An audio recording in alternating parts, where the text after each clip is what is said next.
Hello there friends and welcome back to another episode today, and today we're going to be discussing property is so expensive nowadays.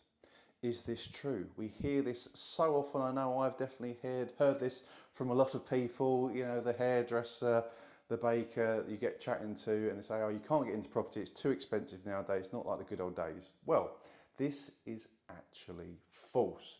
Property prices in the UK are actually the same in 2024 as they were in 2003 when adjusted for inflation.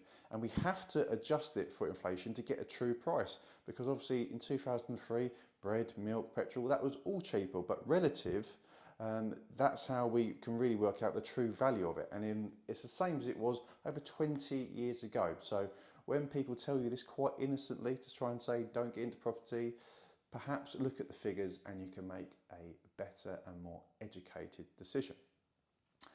Another false we are told is that wages have not kept up with inflation. Well, this is actually also false. When adjusted for inflation, the average weekly wage was £450 20 years ago. And today it is £514 a week. So we're actually earning more now than we were 20 years ago. So once again, another false that is quite widely spoken as a truth. But when you look at the figures, it is wrong.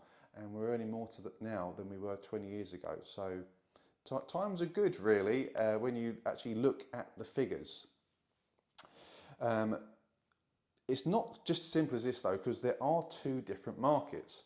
Over the last 20 years, London has actually gone up 16% after adjusting for inflation.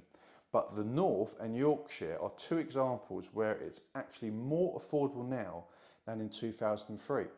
So we have our UK market and we look at it as a whole, but you also have micro markets in that market, and this is a great example of that. So London has gone up even past inflation, but you have Yorkshire in the north is actually better value now than it was 20 years ago.